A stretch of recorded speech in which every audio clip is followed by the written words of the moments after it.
one time, and this fellow was sitting there looking at us, and I could tell he was going to come over and talk to me. Non-Aboriginal guy. He was going to come over and talk to me. And so I was a little concerned because my daughter was with me, but he didn't look that dangerous. So he did come over. He stood up. He came straight at me, and he stood by my table, and he said, "I know you. You're that guy on TV, right?" And I said, "Well, I am on TV a lot." And he said, "Yeah, you're Judge Harper, right? Elijah Harper, right?" And I said, "Yeah, that's me." So he said, "I knew it was you," and off he went. It wasn't the only time that I ever got mistaken for Elijah. And I told Elijah that story, and he thought it was funny. But the work of the inquiry was done in a very public way, and it was a very long period of time from a judge's perspective until 1991 when we issued our report. And you may remember some of what occurred during the hearings and some of the events that occurred. But there's one event in particular that I want to tell you about because it was the most challenging day of any of that time. Because on the morning of day 73 of the Harper inquiry, Inspector Ken Dowson shot himself. Committed suicide before he was going to testify. And we were told that this day was going to be delayed because something had happened. And then somebody told us that a police officer had shot himself. And we thought that it was Robert Cross, the man who had been implicated in the shooting of J.J. Harper, because we had been told that he was emotionally very fragile. And when we heard who it was that Inspector Dowson was going to be the very next witness, he was to testify that morning.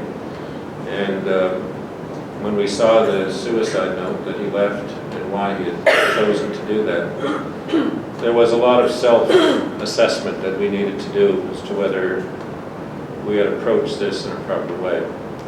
And so there was a lot of doubt about this whole process for us.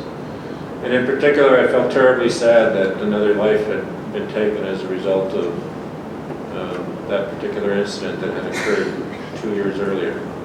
And so it was a very difficult time for me. But I got a call later that day,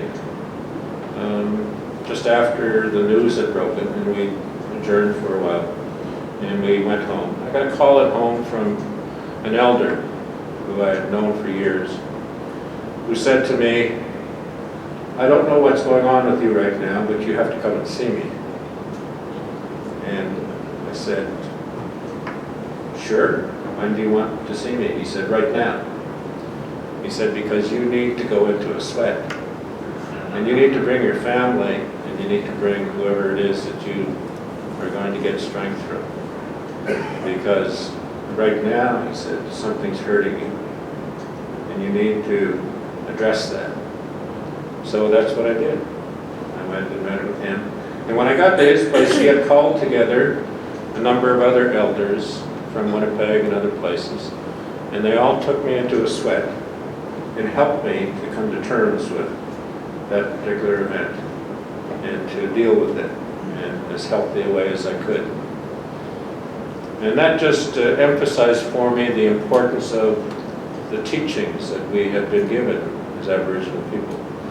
I had years earlier, around the time that my son was born in the mid-70s, come to understand the importance of understanding our own culture, understanding our history as people, knowing our teachings, because I wanted my son to have that as part of his growing up in this country. I had grown up in Manitoba and gone to public school and done pretty well at it. But when I finished my public schooling and my education in university, I came out of university feeling like I did not know who I was, because I didn't know my culture, I didn't know my language, I didn't know our history. And it was a significant feeling of loss, despite the fact that I was otherwise very academically successful, and as it turned out, professionally successful as well. I've come to realize recently that every nation has to help its children in their growing up. It takes a village to raise a child, is the common expression. But every nation has an obligation to ensure that its children grow up with the capacity to understand 4 very basic questions. And Plato, in his works, talks about the 5 big questions of life. And 4 of those questions are in there. And the elders that I had talked to about my work as a judge early on talked about 4 very important questions. One was to understand, where do I come from? And that's not just about how was I born and how did I get into my mummy's tummy. That's also about what is my people's history? What is the story of our past? Where did we come from as a people? What is our creation story? All the way back to that moment of creation. And understanding that question and understanding what the answers can be to that question are important for everybody. And we all make sure that our children and our grandchildren are able to answer that question by ensuring they get proper instruction in our faith beliefs, whatever they might be, so that they can answer those questions. So they know about creation. They know about the history of our people. They know about the history of mankind. They know about our relationship with each other as we have evolved through time as a people. They know who our ancient heroes are and our modern heroes are, because we tell stories about them, we sing songs about them, and we give that to them because it helps them to feel strong, it helps them to have a sense of who they are and where they belong. And so that first question is very important. And the second question of the 4 is, where am I going? And that has to do with what's going to happen to me next week, and what am I going to be when I grow up, and what can I be when I grow up. But it's also about what happens to me after I die. What is our teaching about life after this world? And understanding that, or having an understanding about that, having a teaching about that, gives you a sense of hope, a sense of faith, a sense of belief, a sense of purpose, because our teaching is, in the Anishinaabe way, is that after you have spent all of the time on this earth that you are meant to spend, as you are leaving this earth and going into the next world, the Creator or His spirit helpers make you turn around and look back on your life, to look at the trail that you have made, to ask you whether you have walked this earth in a good way. And that's part of that teaching. Where am I going is also connected to where have I come from. So those 2 questions are very closely tied together. And the third question is, why am I here?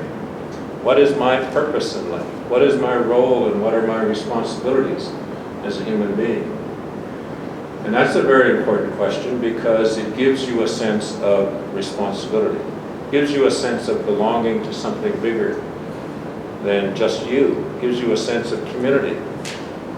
In our way, in Anishinaabe teaching, we learn who we are and why we are here by knowing what our naming ceremony is all about, by knowing what our clan is that we belong to. My Anishinaabe name is Mezenegijik. Mezenegijik is an ancient name. It was given to me by an elder in a ceremony when my son was born, around the same time. And he said that name actually means letters in the sky or images in the sky, but there's a story behind it. And the story is about a young man who, in an effort to help his people understand all that was going on around them at the time, goes out and spends time on the earth looking for messages from the Creator, asking the Creator to help him to learn enough that he can go back to his people and explain why things are happening like they are. And so it's about a spirit helper who takes the message of the Spirit back to the people. So that's my name, Nizinagija. The one who speaks of pictures in the sky. The one who sees the messages from the Creator. And so that name talks about my responsibility as a human being as well. That I have a responsibility to help people understand what's going on around us. To help people understand why things are the way they are. And it shapes the way I do my work. It shapes the way I approach my career as a judge, as a lawyer, as a father, as a brother. It shapes the way I do things, because at the end of the day, I have to be able to take what I have learned and explain that to people and help them to understand some things that they may not themselves be able to understand. And my clan is the fish clan, the water clan. Water clan people in our teachings are the people who stand between the two chief clans. We have a chief clan for people who govern within the tribe, and we have a chief clan where people represent the tribe outside of the community. And those two chiefs have to get along, and they have to manage things. And the water clan stands between them to help them to overcome their differences. So it's a mediator person, someone who helps people to come together, and someone to help people to understand what their differences are, and that their differences are not good for the people. Well, the water clan people are also talked about as philosophers, as visionaries, as people who see into the future, as people who talk about how to make our dreams come true as people, and the importance of those dreams. So knowing my name and knowing my clan helps me in the work that I do and whatever it is that I do. And I went to see an elder one time about my decisions and my thinking about leaving law and going to do something else. And he said, it doesn't matter what you do. You could go become a carpenter, become a mechanic, but you will always be that person, the one who speaks of pictures in the sky, the one who helps the chiefs decide things. You will always do that. It doesn't matter what your career is. That career that you're given is only from that other world, you see. It's this world of Anishinaabe where that teaching will help you the most. But it's also in that other world. It'll make you a better lawyer. It'll make you a better husband, a better father. It'll make you a better human being in society if you know all of this. So that work and that connection to that teaching is what the elders brought me in to the sweat lodge on the day that Inspector Dowson shot himself. Because what they said was, you must not stray from your responsibilities. You must not give up on what it is that you do. You must understand that this work that you have undertaken to do is important work. And you must come to terms with this event. Whatever it is doing to you, you must come to terms with it. And so we will help you in whatever way we can. It was a hard time for me, personally, but it was one that I was able to come to terms with, and to be able to put it into a proper place so that I could continue to function and do my work. And there have been many times when those kinds of things have arisen in the course of my life. When I was asked in 2007 if I would accept the responsibility to chair the Truth and Reconciliation Commission, I said no. I don't want to do it. Because I had presided over the pediatric cardiac surgery inquest, an inquiry that looked into the deaths of 12 babies. And there is nothing harder than investigating and looking at the detailed way in which children die, particularly when they die at the hands of people who are not properly caring for them, particularly when they die unnecessarily by mistakes of others. And I wrote a very lengthy report on medical mistakes that occurred with regard to those deaths. But it was a very hard report to write, because I had to talk as though I was there watching them die. And emotionally, that was very difficult for me. So when the pediatric cardiac surgery inquest report was written and filed, I said at the time, I will never do another inquest or never do another inquiry like that. And when I was asked in 2007 if I would do the Truth and Reconciliation Commission, I said no, I won't do it. Because I know what we're going to hear. I know that the stories of the people are going to be about the things that happen to them in the schools, and I know those are going to be difficult things to hear. And I'm not ready for it yet. And so they accepted my decision, and they went ahead and appointed other people to head the commission. And when they quit because they couldn't get along in 2008, I was called again by the parties to the settlement agreement and asked if I would reconsider. And I said, before I accept that, I need to talk to some people first. And so I talked to the spiritual people I consult with and with my family.